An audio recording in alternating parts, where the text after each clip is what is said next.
Okay. Okay, yeah. Okay, so what is the approach of bleeding? Bleeding can be petechiae, ecchymosis, okay, gum bleed, okay, then you may have bleeding hemorrhoids, blood coming up. So what is your approach to bleeding? What is your approach to bleeding? First thing first is you take your FBC, you take your PT, APTT, coagulation profile. Because this is, so you have PT normal, PT high, APTT normal, APTT high. So AB, what does PT stands for and APTT stands for? This one stands, you think of a PET.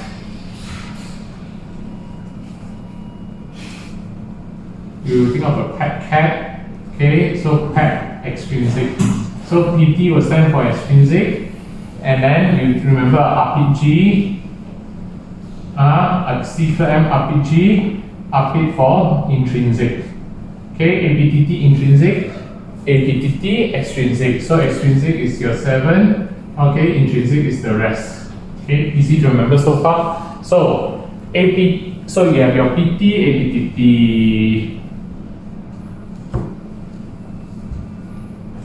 Okay, so if your PT is normal, APTT is normal, but patient is losing gum bleed and everything, so what must you do next? check platelet. Excellent. You take your FBC, you check platelet. So you have people who have platelet low, platelet is normal. So platelet normal, but patient are bleeding and all, this is all your intrinsic platelet problem lah, Bernard-Soulier lah, Glanzmann, thrombo, cythemia and all that sort of thing. Alright, what about your platelet is low? Your ITP, idiopathic thrombocytopenic purpura, ITP, or the hemolytic uremic syndrome. So patient also have a MAHA, microangiopathic hemolytic anemia. Okay, patient may have if you have seizures and renal involvement, numbness and all, there's TTP also, HUS, TTP, ITP, okay, maybe some infection like dengue and all that sort of thing. So cannot forget lah. Alright. Okay, so what happens if PT is raised but APTT is normal? So you know this is the extrinsic one. So factor 7 deficiency. Factor 7 deficiency, congenital, you're born with it, or it may be acquired. Maybe you develop the autoantibodies against your factor 7 deficiency. Okay, PT high, APTT high.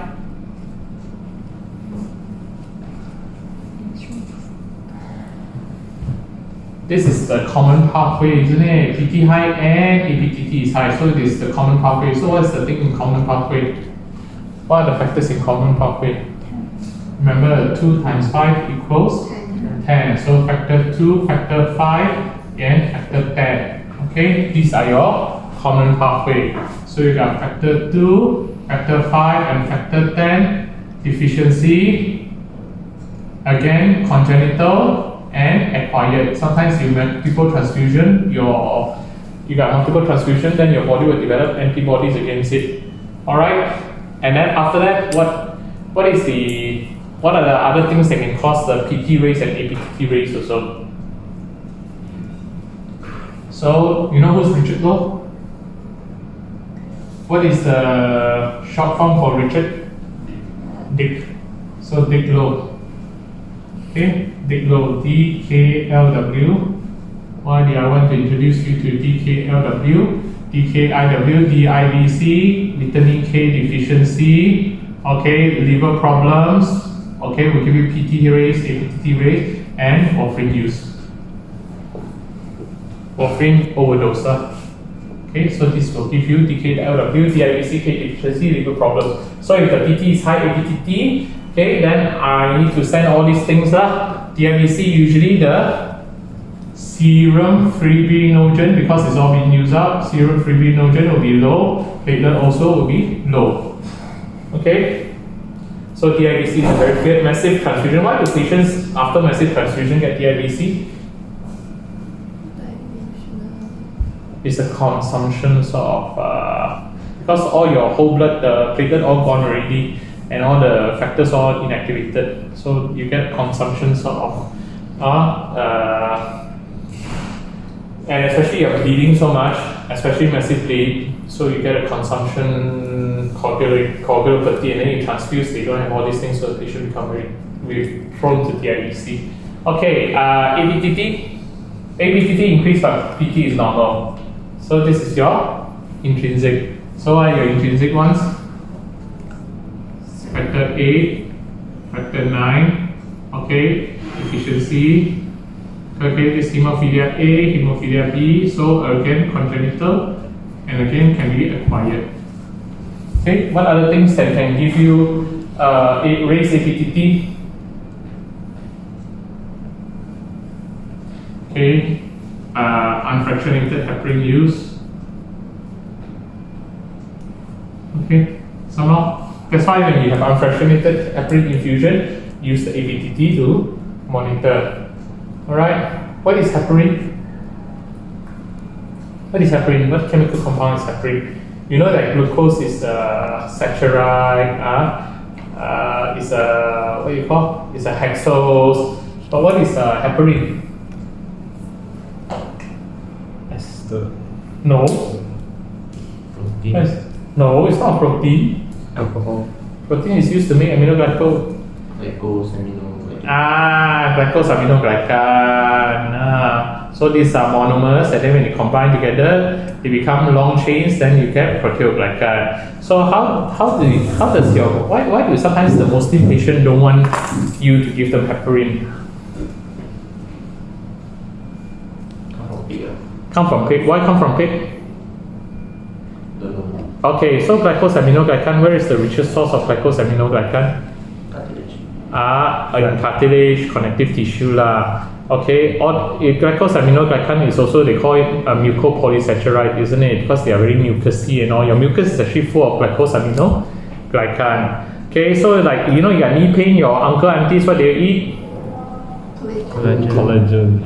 Collagen. No, sometimes it's not collagen. What is the one that they always now is hyaluronic acid. Is that glucosamine and hyaluronic acid? Hyaluronic acid and glucosamine are also glycosaminoglycan, because they are found in all the glycosaminoglycan are found in all the mucousy or the smooth stuff in the body. So the richest source of glycosaminoglycan in the pig is the pig intestine. So like Chinese will eat pig intestine lah, but you eat pig intestine also, isn't it?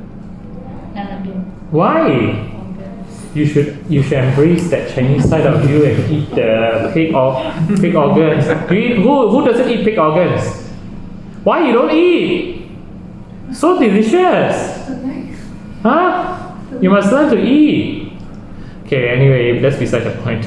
So what they do is, so like all the orang putih, they all very tak pandai one, so they don't eat, so they throw it away. But then they realize, okay, instead of throwing it away, the biochemists will take all this, they will remove all the cells, and then they're left with all the structures, and then break it down, and then that's where you get your heparin, unfractionated heparin. So it comes from the intestine of the pig.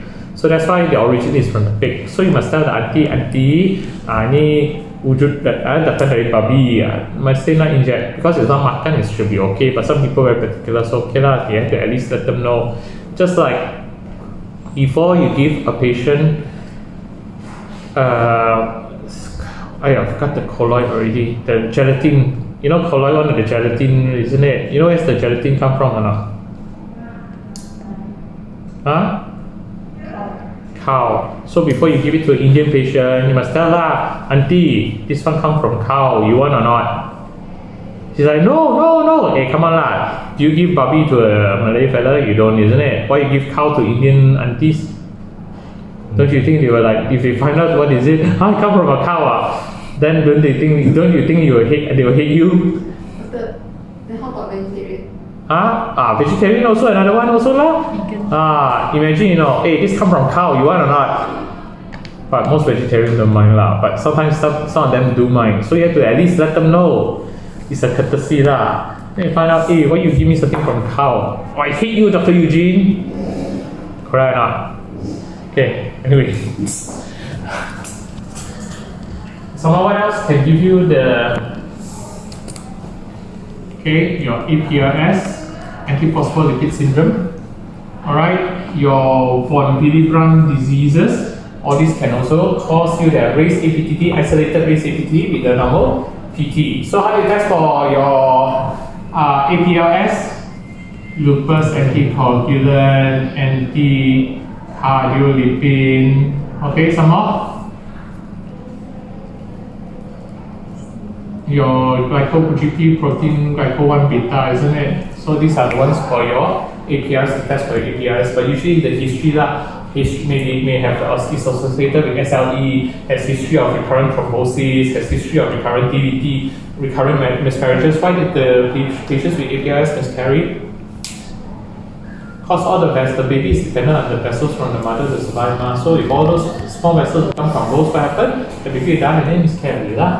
Okay? And then von Willebrand disease. So von Willebrand disease, you must measure the von Willebrand factor antigen and also von Willebrand factor activity.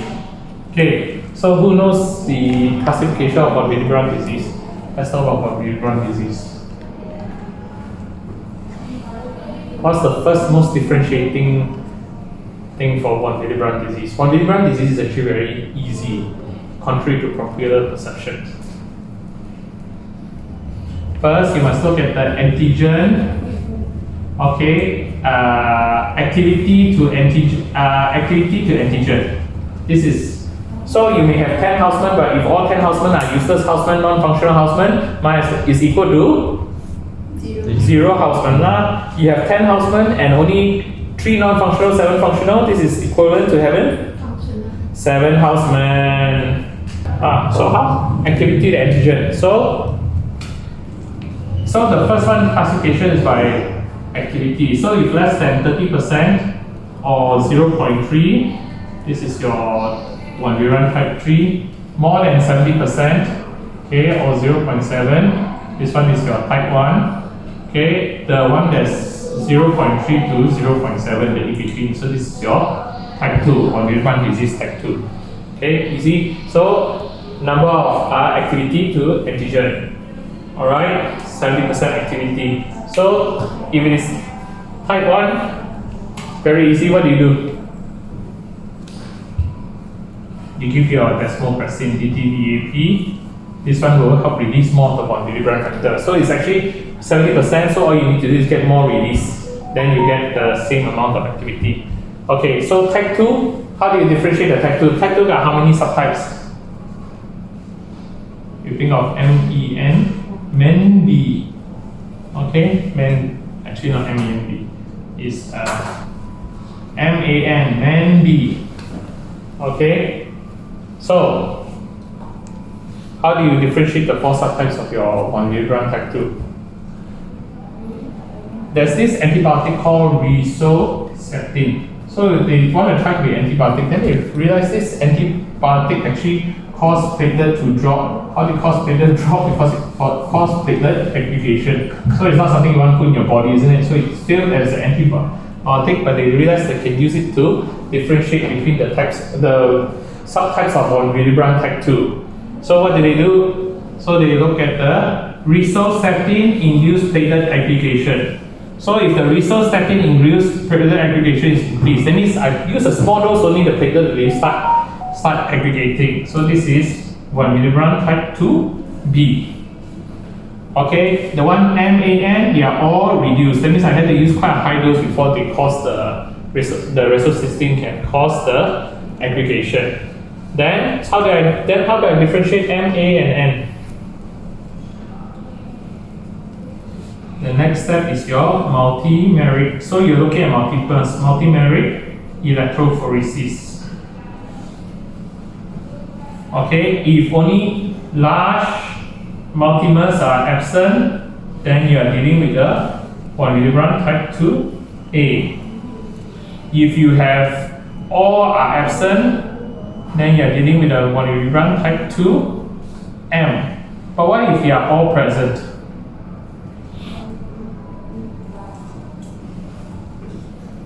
This is von Willebrand type 2 to N. N for normal. Because the amount is normal, but it's just like your pseudo-hypothyroidism, isn't it? It's not your pseudo-hypoparathyroidism. It's not the fact that your parathyroid hormone is reduced, it's the receptor is not working. So it's not so much that the amount of in factor 2N, it's not the amount of the von Willebrand factor is reduced, it's because it's not functional, it's non-functional, okay? So that's why it's 2N. So what is how does von Willebrand factor mediates the bleeding? How does von Willebrand factor mediate bleeding?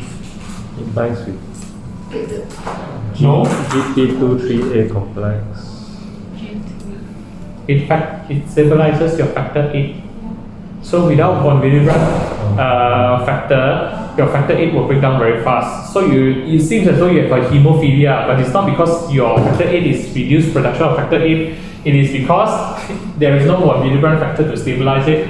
So for diseases like von Willebrand factor 3 and 2N, this one is you give factor 8 concentrate. Because you give DDBP, it will cause more von Willebrand factor come out, but they are non-functional, or they are what you call, their activity is very low. So it doesn't matter, you got more von Willebrand factor come out, it's still going to be low activity. So so the factor 8 are all not being protected. So you just give factor 8. Alright.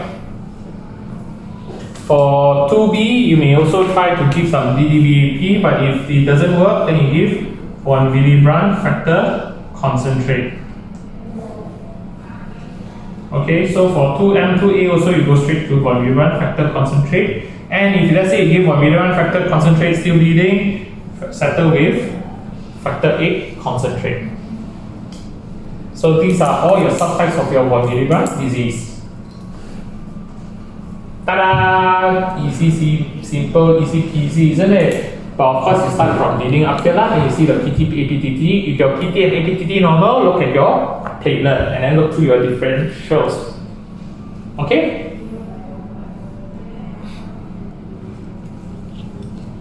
Easy.